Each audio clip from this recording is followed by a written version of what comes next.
Hi, everyone. Welcome. We're happy to have you here today. We're going to get started in a minute or two.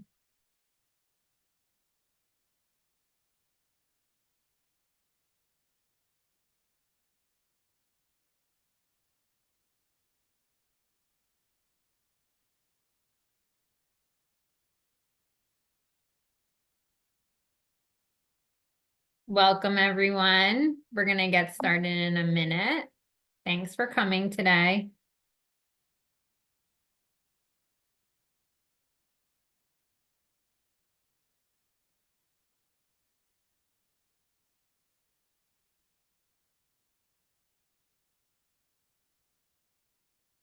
Welcome. I'm just going to share my screen to kick us off.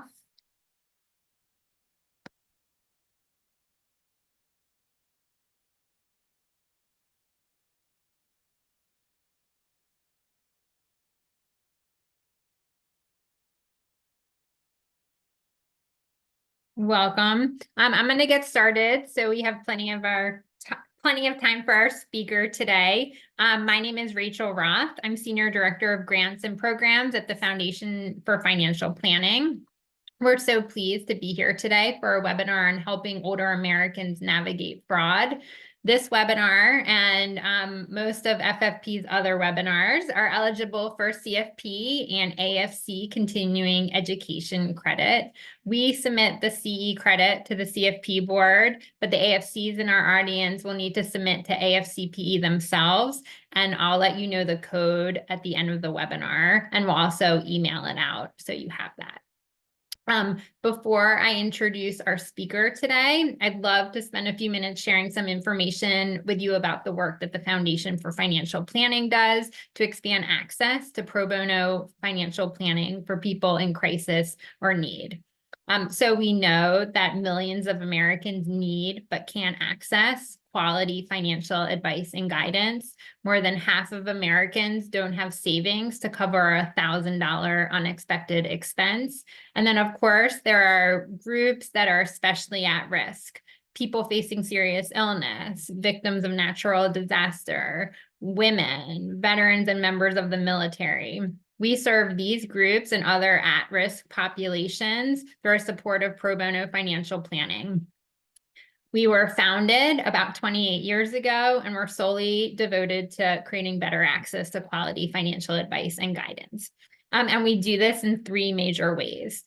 First, we develop and support pro bono financial planning programs in partnership with nonprofits across the country. We provide grant funding, we provide technical assistance that helps nonprofits develop and implement programs, and we develop resources to ensure that nonprofit organizations have the tools that they need to effectively serve and reach those most in need of financial guidance. Second, we recruit and train financial advisors to do pro bono service. We connect them via our platform, probonoplannermatch.org, and I'll talk about that a little later. It links CFP professionals that want to help with opportunities at nonprofit organizations. And then finally, we lead the movement to foster pro bono service within the profession.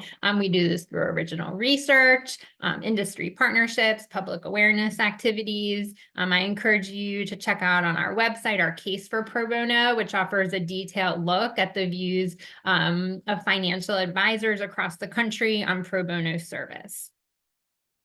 In case you're not familiar, we offer a number of resources to support pro bono financial planning. Our pro bono financial planning volunteer training is a 1-hour online module that helps financial planners understand the basics of how to provide pro bono service to underserved individuals. It's approved for 1 hour of CE credit by the CFP board. And then to complement the training, we offer these skills building webinars. We offer worksheets, user-friendly disclosure, such as a sample letter of engagements, privacy policies, and much more. And then I previously mentioned Pro Bono Planner Match. We encourage you, if you're a CFP professional, to check it out and sign up for opportunities that interest you with nonprofits. If you're a nonprofit staff member or leader, we encourage you to check it out and think about how you might be able to integrate pro bono financial planners into your programs. And then finally, for CFP professionals, we offer, liability insurance. It's complimentary for any CFP who connects through an opportunity on Pro Bono Planner Match or volunteers with any of FFP's grantees. So we encourage you to get involved however you can through Pro Bono Planner Match, to stay up to date on pro bono news through our newsletter, or to support our mission with a pledge or a gift. For more information about any of these ways to get involved, you can reach out to me or my colleagues, John Dauphiné, CEO, Katie Hammer, Vice President of Development. And with that, we are thrilled to have a fantastic speaker today. I'm really excited about this webinar. It's on helping older Americans navigate fraud. Kathy Stokes is the Director of Fraud Prevention Programs at AARP. She's a nationally recognized leader in fraud targeting consumers. With AARP, Kathy leads social mission work to educate older adults on the risks that fraud represents to their financial security. She's advisor to the board of the International Association of Financial Crimes Investigators and to a committee on the North American Securities Administrators Association. She also currently serves on a committee of a scams advisory group convened by the FTC and is engaged with the Federal Reserve's work group on scam information sharing. She's clearly an expert, and she has a master's in American government from Johns Hopkins and a BA from the University of Pittsburgh. One final reminder, if you have questions, please enter them into the Q&A tool on your screen rather than in the chat. It just helps us manage the questions at the end of the webinar. We'll run through them at the end. Thank you so much and welcome, Kathy. We're so happy to have you. Well, Rachel, thank you for the kind introduction, and I'm so glad to be here with you all today. I'll get my slides up here as soon as Rachel stops sharing. I see a lot of folks in the chat saying where they're from. I love that, and I'm totally jealous of the people that are in sunny places, because I'm in Washington, D.C., and it is nothing but gloom and 50 degrees. I was in Charlotte yesterday, and it was 80 and sunny, and I would have loved to have stayed in that weather for a little while. But let me go ahead and pull up my slides here. And Rachel, just let me know if you see it. Are we good? All right. Well, I want to do a few things today for you all. I'm really going to talk about fraud in this country as something that is at a crisis level that we all really, really need to engage with and to understand. I'm going to tell you a little bit about AARP resources that I think all of you will find of benefit when you're working with clients who have experienced fraud. And we're going to talk a little bit about the language of fraud and how we talk about victims as differently than other victims of other crimes. So let me, this is not moving. Okay, here we go. So I always find it helpful to explain AARP upfront to folks because it's a little bit of a complex organization, even from the inside, and I've been here 8 years. We have the AARP Foundation, and that is where we do all of the charitable work that AARP is engaged in to make sure that older adults have the minimum of what they need to live a healthy and dignified and productive life. AARP Services Incorporated is the for-profit of AARP, and that is all the folks that are out there working with vendors, suppliers, travel agencies, and others to get really great benefits for our members, around 38 million of them. And for $16 a year, I think it is, you can get pretty good benefits. But it also supports The AARP Enterprise, that's what I call it anyway. That's where all of our social mission activity happens. It's where our lobbyists are when they're up there on the Hill advocating for the needs of the 50 plus, and also state legislatures. And that's also where our programming, our education and outreach sits. And that is where sits the AARP Fraud Watch Network that I run. So the Fraud Watch Network is a bunch of things, but primarily it's education and it's supporting victims who have experienced fraud. To educate older adults and really anybody, because fraud can and does happen to anybody, we have a whole range of resources from our website, the aarp.org/fraudwatch network. We have some victim support services I'm going to talk to you about in a minute. On our website, you can access a scam tracking map where you can go in and using your own geography, your zip code, you can see what people are reporting as happening in your own area. You can submit a report yourself. We have these bi-weekly watchdog alerts that you can sign up for, simple bi-weekly emails or text that basically takes one scam and breaks it down for you, so you can understand what's happening out there and what to look out for. And for you podcast listeners, we have a fantastic podcast. It's called The Perfect Scam. We have millions of people downloading the episodes that drop every Friday in season. And it's true crime, but instead of it being about how sophisticated the criminals are and wow, look at how cool what they pulled off, it's about pulling back the curtain on what really happens when scams happen to the victims, their family members, talking with law enforcement and others who are trying to fight this on the daily.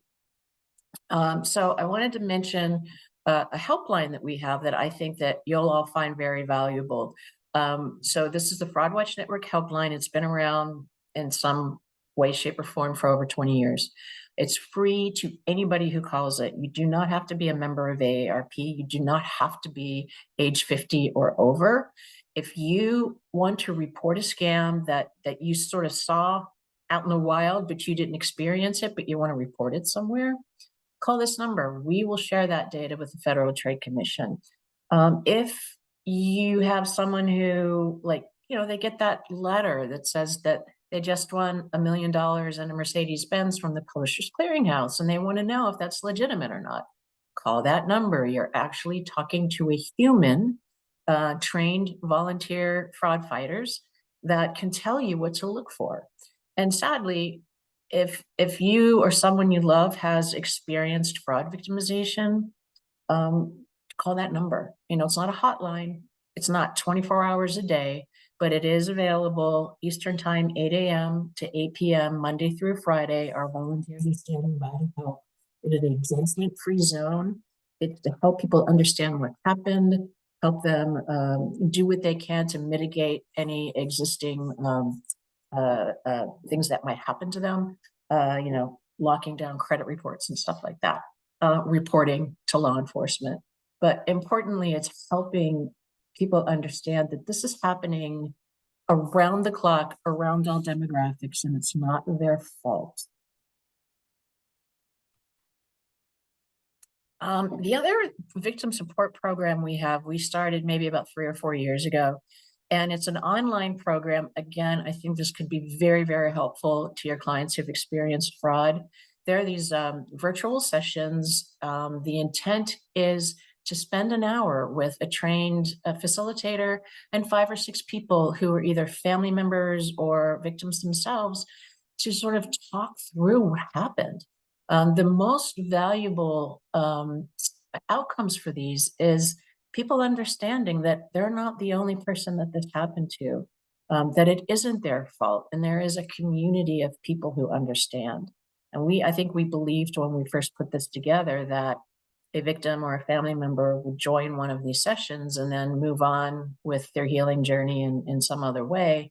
But what we've learned is people keep coming back because it is so valuable for them to just hear from other people and share experiences. To sign up for these programs, to learn about a little bit more about them, head over to aarp.org/fraud support. So all of these are available to financial planners, right? I want you to share the resources widely. Sign up for the watchdog alerts. It's like I said, it's a simple email. You don't have to click out to anything. Read it and know it so that you can share that information when you're talking to your clients. Send it to them if you want. No pride in authorship. Get it out there as widely as you can. We need to be talking about these scams on a regular basis so that we sort of essentially do sort of group inoculation from it. And like I said, it's not just for AARP members or the 50 plus. The information is here. The helpline, 877-908-3360. Support groups, aarp.org/fraud support. And our main webpage, aarp.org/fraudwatch network. So as we get into this discussion about scams and fraud, I want to make a very clear delineation of what I'm talking about. This is how AARP looks at it, and I think others as well. But generally, we talk about fraud, but there's also elder financial exploitation. Elder financial exploitation is sort of the larger rubric of which fraud is a segment. And that's the things that happen when that individual that's being victimized is being victimized by somebody they know. It could be a kid, a long lost nephew or niece. It could be a crooked attorney or advisor, God forbid. But it's somebody that person knows and they are stealing from them in some way. What we're talking about in the fraud space, I refer to generally as stranger danger. And those are the things that sort of come out of the blue. It's those imposter scams, the romance scams, the publishers clearinghouse scam. Those are the things I'm talking about. And it's really interesting because since I've been doing this, was just like from 2018, 2019, it was easy for me to say that fraud is part of the larger rubric of elder financial exploitation. However, just this week, FinCEN came out with an analysis of reports on elder financial exploitation, and they looked at both sides. And for the first time I've ever seen it, scams represent a larger theft loss amount than elder financial exploitation. So it is no longer just a piece of it, it is actually growing beyond it. And I find that exceedingly troublesome and disturbing. I talk about fraud as a crisis, and the reality is we don't know what we don't know, because there is so much under-reporting, and a lot of that has to do with blaming the victim, and they're embarrassed and they don't want to talk about it, not knowing that they can report it, not even knowing that it's a crime, because we say, well, you fell for it, you gave them your money. So all of that leads to a massive amount of underreporting. But what we do know is the following. Last year, according to the Federal Trade Commission, and they get reports from all over the place, AARP, self-reporters, law enforcement, they counted up the losses that they tracked, and it was $10 billion in theft through fraud last year. And if you compare that to before the pandemic, 2019, the losses there, 2.4 billion. Look at that meteoric rise, 2.4 billion before the pandemic, known losses of 10 billion, according to the FTC last year. But then you back out of that and you go into the Internet Crime Complaint Center, which the FBI runs, and they're looking at cybercrime alone, not all fraud, and they saw 12.5 billion in cybercrime last year. So that doesn't mesh with the 10 billion in overall fraud. Then you look at identity fraud through data breaches and through scams. Javelin has been studying this issue for over 20 years, and it was about 5 or 6 years ago, I think, that AARP became a sponsor, and we started having them look at not just the stolen purses and the data breaches, but also at identity fraud that happens as a result of a scam. $43 billion in losses last year. And this is a nationally representative survey that they based this on. So we're looking at I'm going to say hundreds of billions of dollars in theft through fraud every year. And this is why we have to take it so seriously. Another thing is a misconception. A lot of people just assume that fraud only happens to older adults. There are these presumptions, if they're older, they're experiencing some sort of cognitive decline, or they're not tech savvy, or they're too kind to hang up the phone, or, name your reason that an older person would be more likely to experience fraud. All of that is a trope. Every single one of us can and sadly probably will at some point experience a fraud attack.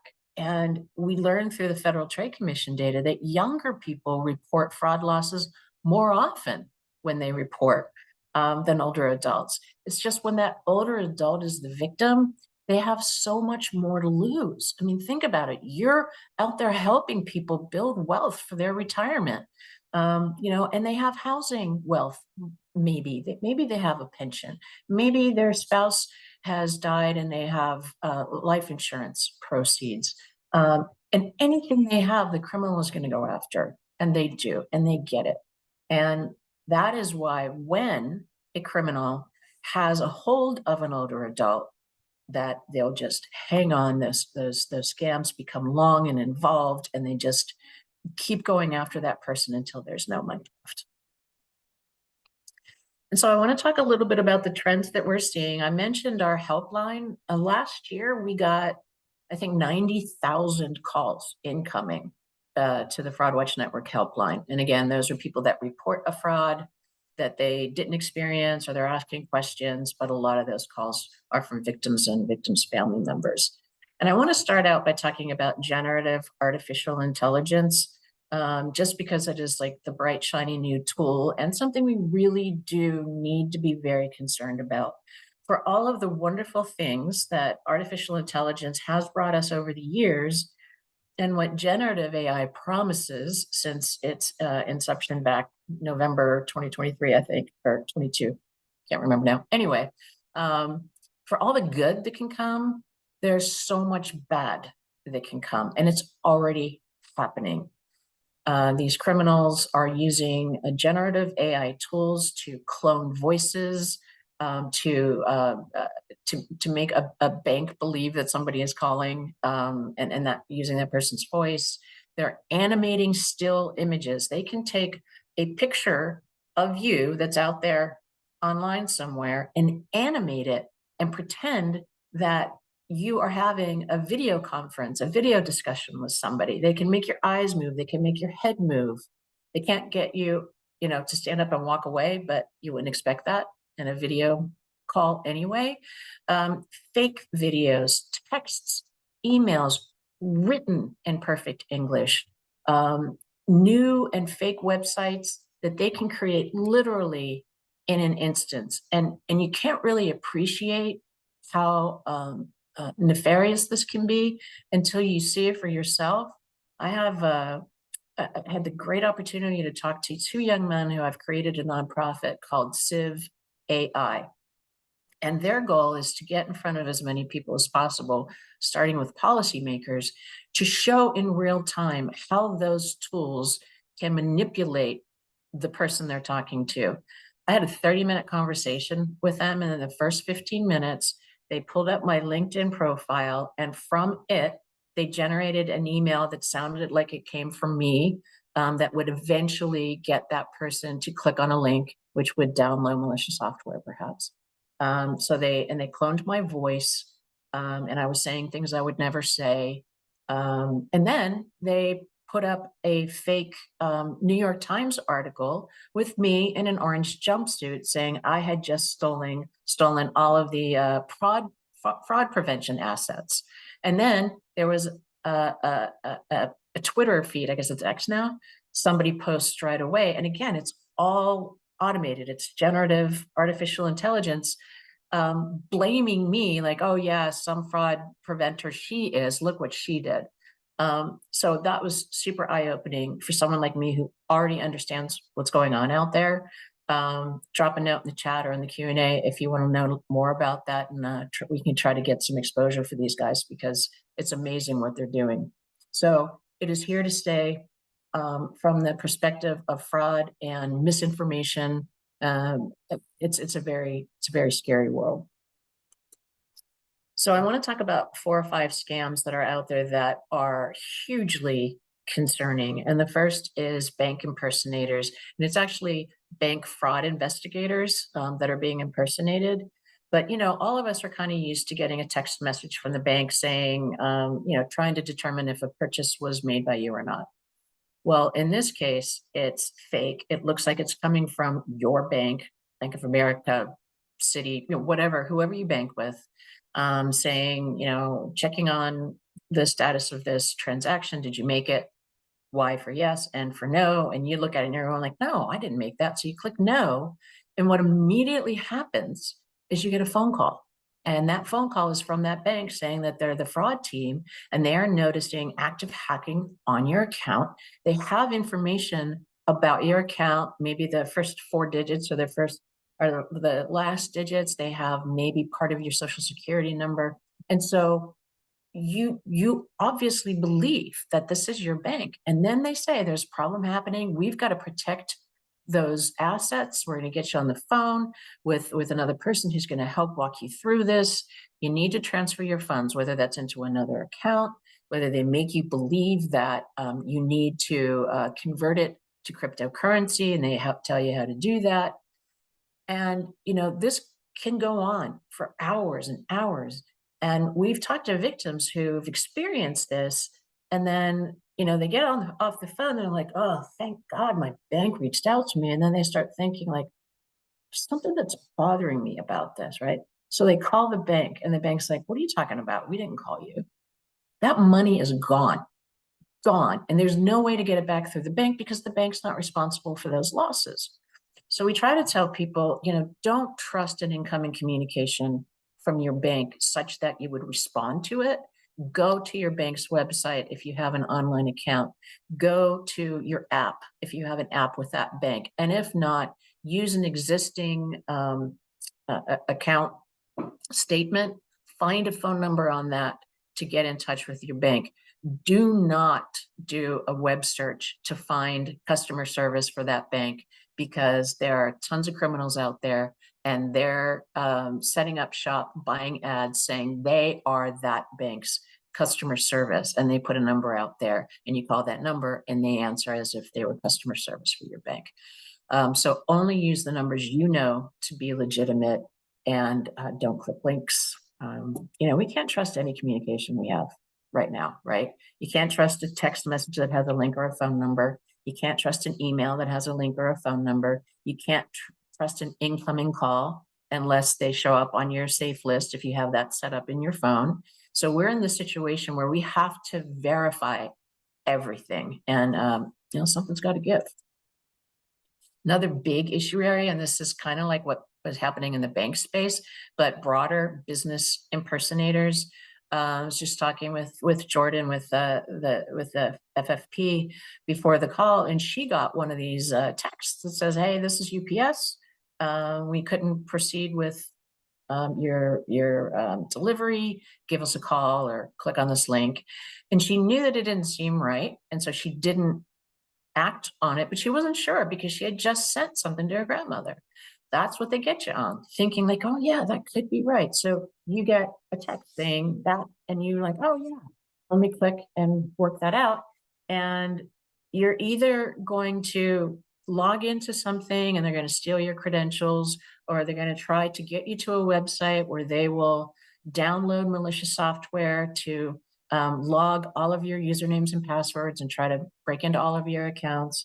We've got big tech. One of the big problems, especially among older adults that we hear about, is the tech support scam, where you're working on your computer, and all of a sudden this pop-up comes up and maybe sirens are blaring and it's saying, this is Microsoft, or this is McAfee, or this is Norton, and there is a massive problem with your computer. You have to click this link and call us now.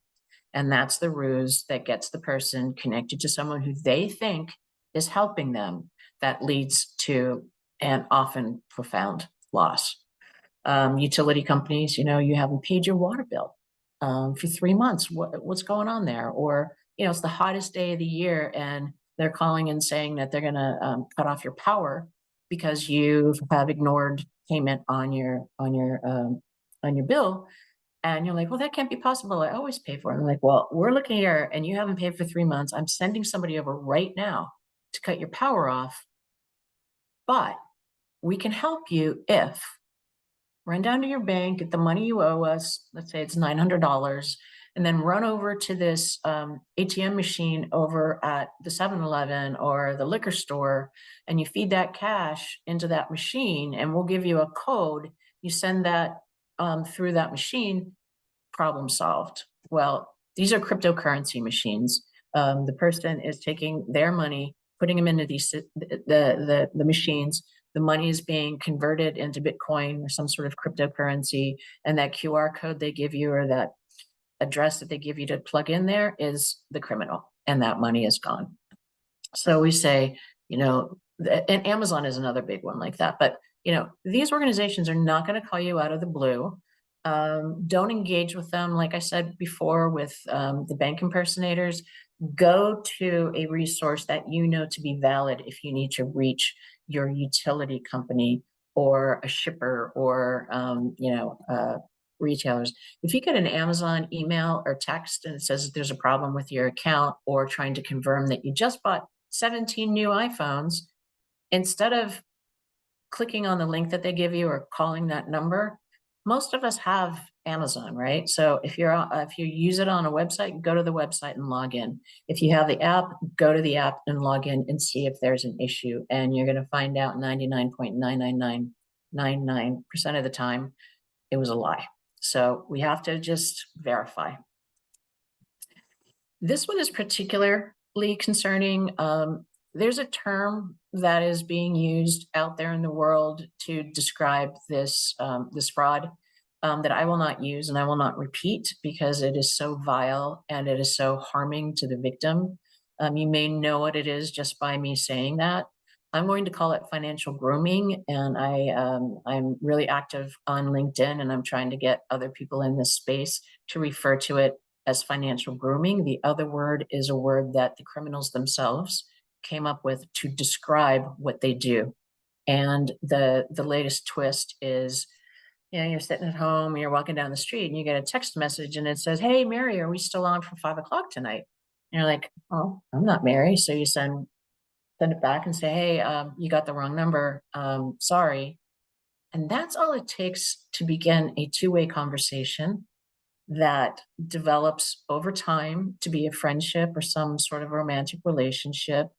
And many months in this ongoing discussion, the person you've been communicating with, it's really not one person, it's probably 30, says, "Hey, you've seen how high I've been living. I've got the Mercedes and I've got the 3 houses. I'm doing really well investing in crypto, and I can teach you how to do it too." And by now, a trust relationship has been established. And you're like, "Well, why not? I'll try a little bit." And so they guide you on how to set up access to an exchange, and they're fake exchanges. And you put in a little bit of money, maybe it's $100, and you see a tripling of your investment quickly, and then it's a little bit more money, and then it's a little bit more money. And honestly, there are victims that are losing everything. People that have $1 million, they're losing $1 million. People that have $10,000, they're losing $10,000.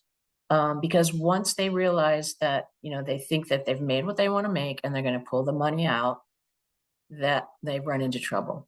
They'll get a notification that says, "Well, in order to take your assets out, you have to pay 30% tax on them." I'm like, "Well, I don't have 30%. Or they go to try to get it out and the exchange just disappears, or the person that they had been talking to just disappears. And then they realize that it all has been fraudulent. So we have to be wary, like I said, of all incoming communications, texts included, even if they seem to be something you want to respond to, like, "Oh, Dr. Smith, Kitty is really sick, and can I bring her over right now?" You're thinking, "Oh, little Kitty, I want that Kitty to be okay." And so you respond. The person is a criminal. So just ignore any incoming text messages and just don't respond. always, and you all know this, research those investments.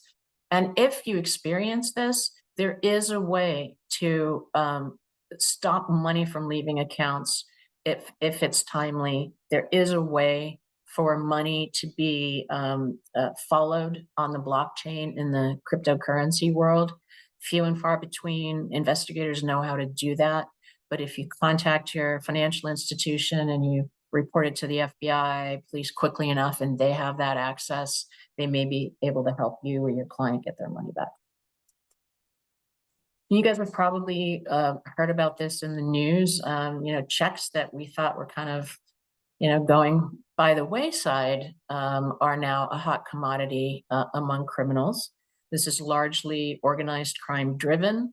They have people out on the streets trying to knock out knock down the blue boxes and steal mail from them, stealing mail from people's outgoing mailboxes, even attacking mail carriers and stealing their bag for them, or getting a key. It's called an arrow key that opens those blue boxes, like for a region.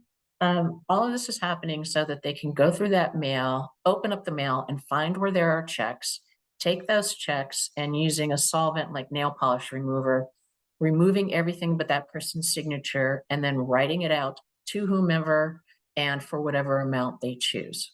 And now there are different forms of this where they're taking a check and being able to replicate that check and with the account number and everything, and just going nuts with that. The good thing to know for the most part is if this happens and a check you've written gets stolen and let's say repurposed, your bank is going to be responsible for that if you report it in a timely fashion. What we find, unfortunately, with some of our the older adults that we talk to is they'll have a checking account or a savings account that they don't really pay much attention to. They don't touch unless it's time to send, $500 to the grandkids for Christmas or something like that. And so they're not actively looking at that account. And so if the time goes by, and you guys probably know better than me how much time it is that you have to report it. If that time goes by, the bank can say, I'm sorry, you didn't report this in a timely fashion, and the money's gone. So we're trying to tell folks, if you're still writing checks, just be safe about it. Don't leave them in an outgoing box at home. If you're going to go to the blue box on the corner, make sure you know when the pickup is supposed to be, and it's written inside the where you put the mail, and do it right then, right around then. Or even in a more safe way, go to your postal office, go inside, and there'll be a mailing box there, or you can hand it to somebody there behind the desk. We try to get people to say, okay, so if you're going to use a check, use a gel pen. That gel pen isn't going to be able to be taken away from, common household solvents like nail polish remover. And then we try to say, look, if you can, have someone work with you and learn how to use online banking apps and send money electronically. A lot of people misbelieve that banking online is risky, but we try to tell them it's actually risky not to, because if you don't have online account access, chances are a criminal with our data, all of our data are out there, can open them in our place and take over those accounts. So we try to get people who can feel comfortable enough to do it, to send money electronically. This next one, I'll call it personal relationship scams. Quite often, this is also known as the grandparent scam, where, grandma gets a call at 3 o'clock in the morning saying, Grandma, it's me. And grandma says, Mikey, is that you? And the person on the phone says, yeah, Grandma, it's me. I'm out of the country. I was drinking a little bit. I got into a car accident. A woman was crossing the street. She was pregnant. She's probably going to lose the baby. I am in so much trouble. Please don't tell Mom and Dad. They will kill me, but I need money to get out. I'm going to put you on the phone with the bondsman or the lawyer or the cop or whatever. And of course, what that person is receiving is, oh my God, my grandchild is at risk, and it's up to me to save them. They're in a heightened emotional state. They're going to do whatever Mikey tells them to do. Other variations of this is you get a text message, like let's say you're active in your faith community and you get a text from the pastor that says, hey, Amy, hope you're doing well. Listen, I had to run out of town. We have a family in need, and I intended to go out with our petty cash to get $300 in a Target card, and I don't have time. Could you just run down and buy 300, put 300 on a Target card, send me the front and the back of that in a picture, and I'll reimburse you when I get home? Well, of course, Father, I'm going to help you do that. Entirely fake. We've seen compromises in the business world where, a young employee or an intern will get a message from the CEO, hey, Bill, I'm in a board meeting and I'm having an employee appreciation event later this evening. I didn't have time to go buy the gift cards for it. She explains how to go get the gift cards, take the pictures off the front and the back, send them, and I'll reimburse you, through the system. Well, God, the CEO wants me to help them? Of course, I'm going to do that.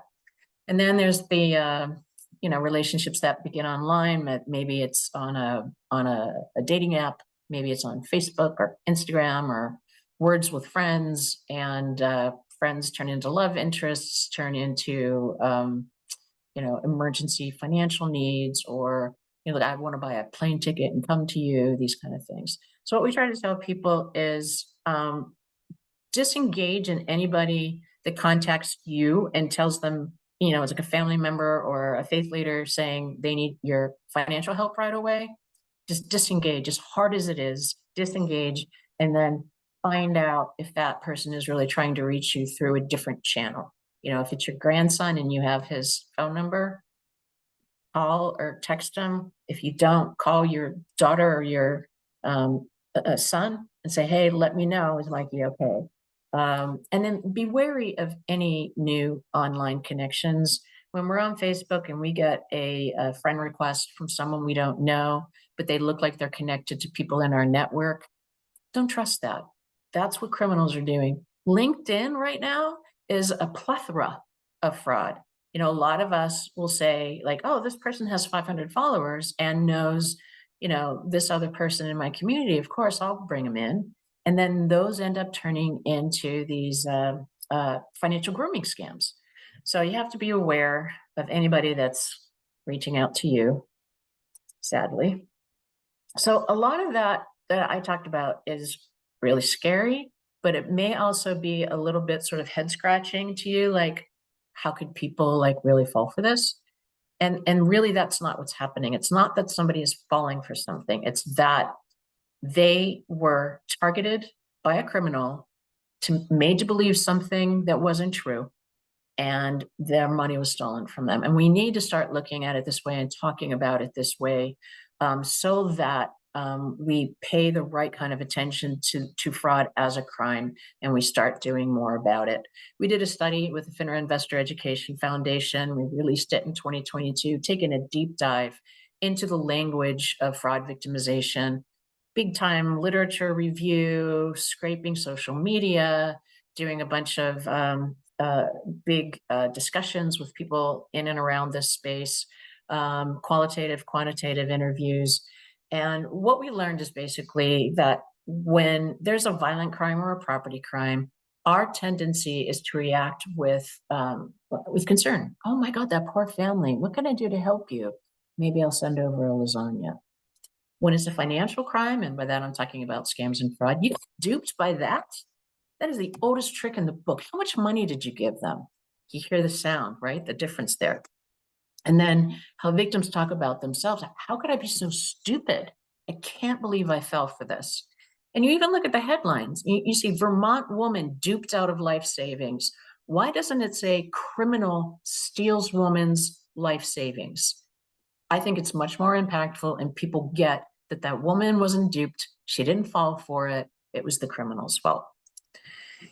So here's why scammers are so successful. Since time immemorial, scammers have been out there with a playbook.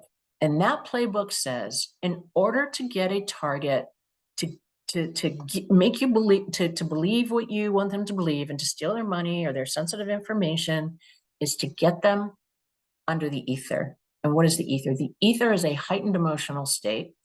It's, oh my God, I just won the Publishers Clearinghouse, or something's wrong with Mikey, right? And what we're doing is, what they're doing to us is sort of pushing us to react emotionally. And it's simple brain physiology. When you react emotionally, you have a really hard time then pulling out and accessing logical thinking. So it's not that somebody's in cognitive decline, or didn't know better, or didn't do something right. It's because the criminal has a playbook, and that playbook works time and again. In addition to knowing that there's that heightened emotional state, we know most scams come with an unexpected contact that yields that high reaction, and it contains urgency for money or action. All of this it plays on how our brains work, and it's not the victim's fault. What we learned in doing this paper is there are a bunch of reasons that we blame. One is the attribution bias I was just talking about. There must be something wrong with that person, not tech savvy, older, cognitive decline, didn't know better. Just world theory, which basically says, the world's a pretty good place and you get what you deserve. And that American sense of rugged individualism, you pull yourself up by your bootstraps, and what happens to you is on you. And then we have dimensions at every level of our society. Those that are close to the victim, this can be friends and family. Their reaction can be what causes the victim to feel shame. We talk about the financial institutions who say, I'm sorry, we can't do anything. You authorize the transaction. The criminal justice system, who so overburdened with all other things that they're dealing with, may say, we're never going to get the bad guy anyway, or you gave them your money.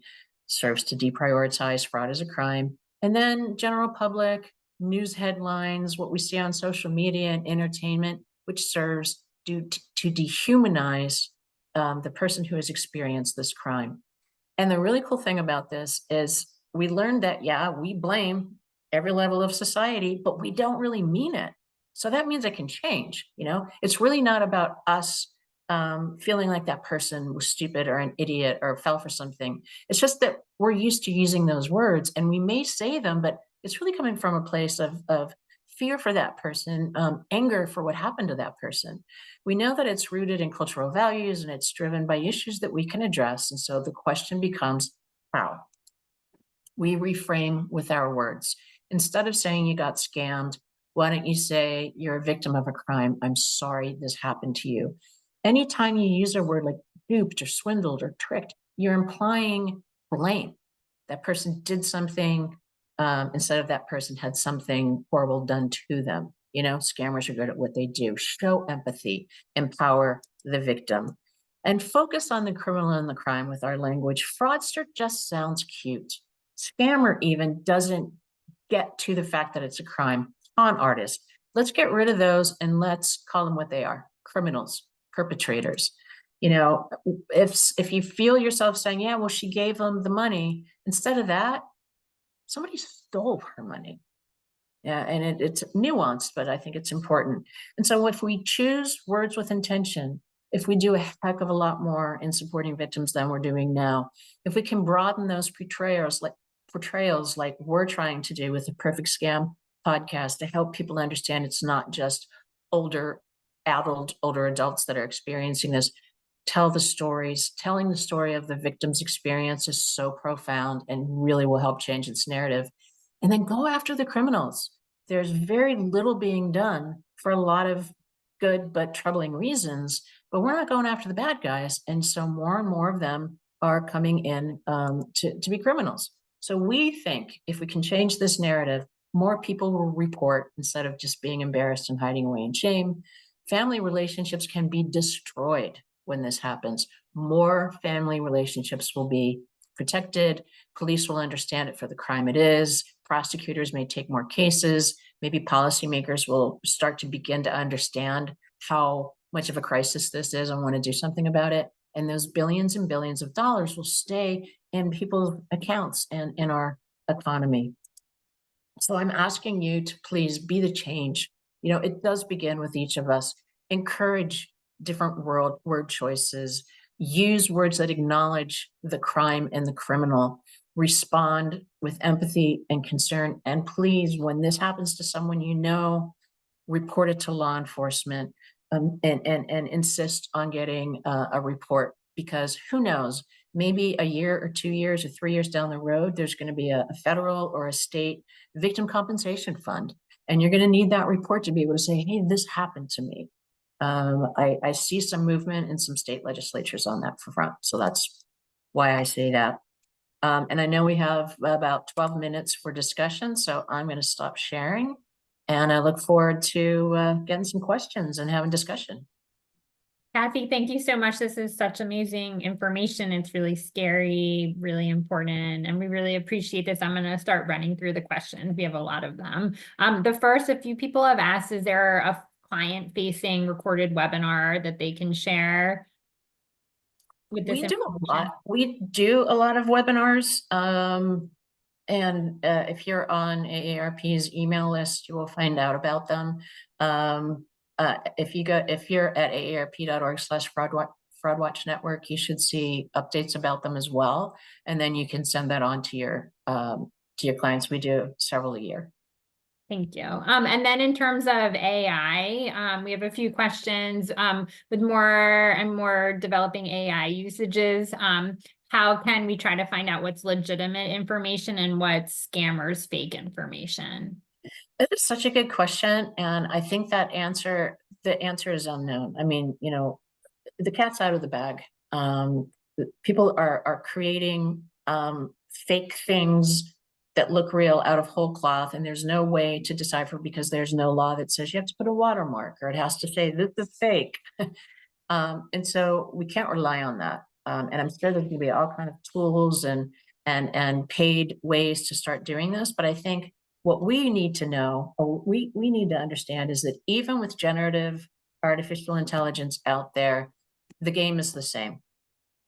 Be aware of that communication that comes out of the blue that puts you into that heightened emotional state that it contains urgency. And when those three things come together, we disengage. Stay informed. Sign up for those watchdog alerts. Pay attention to local news when they're talking about fraud. Talk about fraud. We need a societal discussion about it to protect ourselves. There was a study by FINRA back in 2019 that says if you know about a specific scam, you're 80% less likely to engage. So we need to talk about it. Thank you. You mentioned an organization, Civic AI. Is that a government agency, nonprofit, for-profit? It is a brand new nonprofit created by two young guys, not too far out of college from what I could tell. And if you go and just go to try civai.org. And if it's not out there, I'll find a way and get it back through you, Rachel. But like I said, they were able to show in real time how scary generative AI can be. And I think it would be great if we could do something like this with them so you could all see how this works. Yeah, that would be great. Are most scammers domestic or coming from other countries? It's all over the place. Up until this last year, I was really trying to home in on the fact that a lot of this is driven by transnational crime gangs. So you've got the call centers in India, Nigeria, Canada, Jamaica, Costa Rica, Myanmar. But because of generative artificial intelligence, any individual with nefarious intent who's never done a scam before suddenly sees, oh, for a couple of bucks a month, I can, make these great fake websites and emails and scale these attacks, go on the dark web, buy lead lists. So it's anybody's game now. So there are a lot of people in the United States that are working for the transnational crime gangs, but probably so many more that are just jumping in because they can. Wow. The imposter scam that you described, how did you learn that it was taking place on you? Which one are we talking about? where you were talking about how you were they created a fake New York Times article. Oh, yeah, that was the Civ AI guys. Oh, okay. Yeah. They were showing me how they could use these tools to. Okay. Great. Let's see. Someone asked a question about legal actions, about fake information on the internet or scammers who cause damages to people. Why aren't there more legal actions against them? So there are a bunch of different federal agencies that have empowerment to go after threat actors with civil means, but they can't go after the ones that aren't actually businesses, right? And these aren't incorporated businesses. So there's not much that can be done when it's a scam operation. We have a real problem that we don't have priority for this in law enforcement, but AARP and others are trying to put something together to try to help draw these cases together. You know, you get one grandparent scam in Oklahoma for $10,000. Nobody's going to look at that from a law enforcement perspective, but that's one out of probably 50 that are happening in that moment. You put those together and it becomes $1 million investigation, and the FBI can go after it then. So we're working on a nonprofit that will help to do that, hit those thresholds, tie them together, and go out and start to disrupt the fraud business model. Are these types of violations being reported to the Consumer Financial Protection Bureau? They probably are, but really, the CFPB will take, like, let's say you're having a problem with a bank. That, you know, money disappeared from your account. You have no idea how it happened, and you're not getting the bank to help you. The CFPB they'll take that report, and then they'll go on your behalf and talk to the bank and say, hey, what's going on here? Quite often in a scam, the way the scammer did it forced you to authorize the transaction, even though you didn't know you were doing that. And when that happens, the bank is not responsible for that. But the CFPB would be for those kind of problems. You would report this, I would say, to law enforcement, but if to a federal agency, it could be to ic3.gov or it could be to FTC. Do you have a sense of what the success rate of tracking down these fraudsters Well, is? it's very low. I mean, we all want the perp walk, right? We want to see people go to jail for this, but there are so many competing demands in law enforcement, which is why we're trying with other organizations to come together to try to help that. I would bet within the next 3 or 4 years, you're going to start to see some real good news headlines about that. That's great. Yeah, FFP was actually targeted in a scam, using our name to get people to give money, and it was Happens with the AARP too. Yeah, it's very hard to get any information that implicates anybody. Let's see if we can get through 1 or 2 more. Can you talk a little bit about what is happening with fake job postings? That is a big problem because the criminal is going on to legitimate posting sites and putting really legitimate looking job offers. It could be a work from home opportunity for, you know, a lot of money with little effort. It could be actually impersonating a major corporation. And a lot of people are getting made to believe that these are legitimate, and they're even going through the hiring process completely online.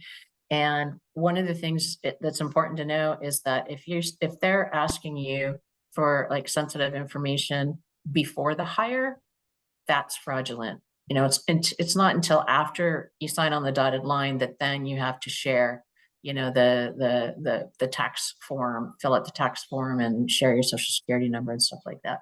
What I would do is if it's an organization that you're interested in working with, go online and put that organization name into a search with scam or review or something like that to find out if it's legitimate. Anytime that they're going to say, we just need you to do a little bit of accounting, that sometimes means that they basically want you to launder money for them. So those things are out there, and you just have to really be careful. Thank you. And one more, how engaged are large firms who are being used to commit fraud, like a UPS or Amazon, in warning customers?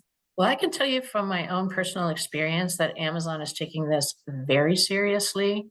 And they're one of the few major brands so far that recognize the brand hit that they take if they don't acknowledge this and try to help consumers steer clear of it. We need more companies like that understanding the threat to their customer base and the threat to their future business endeavors. Once the big companies start getting out there and saying, yes, this is happening in our name, and not being afraid to say that, a lot of us are going to be able to avoid that stuff. But we need more. Okay, I'm conscious of everyone's time. There's so many more questions, but we're going to send out some follow-up resources that Kathy suggested. Kathy mentioned that there's a lot available on AARP's site to learn more information like this, and AARP's Fraud Watch Network. Just a reminder for CFPs in the audience, the Foundation for Financial Planning will report your CE credit directly to CFP board. For AFCs, the code is F as in Frank, F as in Frank, P as in Peter, 11. And that's what you need to report to AFCPE in order to get your continuing education credit. We'll provide that in a follow-up email too. And just thank you so much, Kathy. This was excellent. I'm so glad you invited me. I'll come back anytime. And if I can find those Survey guys, I'll bring them with me. Yeah, everyone's very interested in that. I'll follow up with you about that. Thank you again. Okay. Have a Happy good weekend, everybody. bye. Thanks.